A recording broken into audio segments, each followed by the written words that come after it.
Гордана Селјановска, првиот официјален кандидат во претседателската трка. Со 408 гласови Селјановска е избрана на партиската конвенција на ВМРО-ДПМН, освојувајќи номинацијата уште во првиот круг. Со поддршка од голем број професори и интелектуалци, професорката реши надпартиски да се впушти во играта за шеф на државата. Били одлуката за кандидатурата ја донела водејќи ја свеста за потребата од гласот на разумот.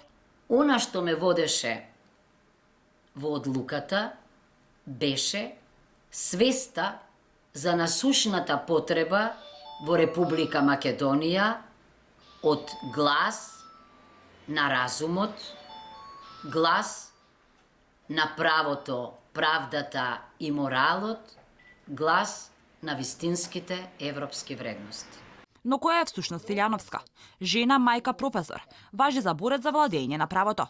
Почетоците на јавната сцена на Селјановска датираат од 1991 година, каде таа беше член на Уставната комисија на Собранието, а потоа, во 1992 до 1994 година, таа го завзема местото на министер без ресор во првата влада која како премиер ја водеше Бранко Црвенковски.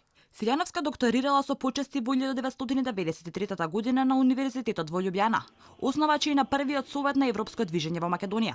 Во периодот 2012 до 2016 година беше член на Венецијанската комисија за малцински прашања, експерт на ОПСЕ за родови прашања, основач на Европското движење на Македонија, а беше и претседател на граѓанското движење во периодот од 2004 до 2006 година.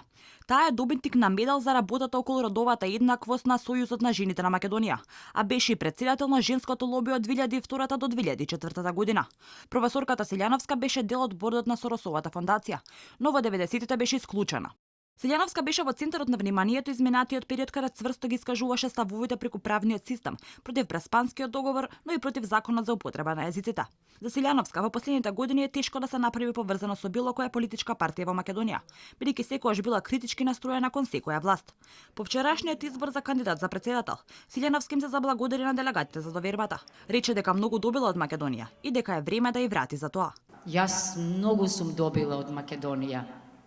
Сега е време и јас да ја вратам за тоа. Ке ги замолам пратениците од ВМРО ДПМН да иницираат постапка за укинување на привилегиите на претседателот. Зошто ова ќе го направам?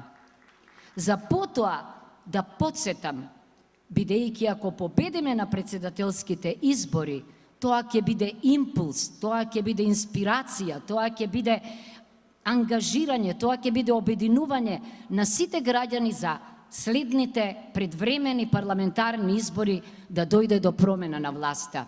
Доколку победи на изборите, универзитетската професорка Гордана Селјановска Давкова ќе стане првата жена претседател на државата.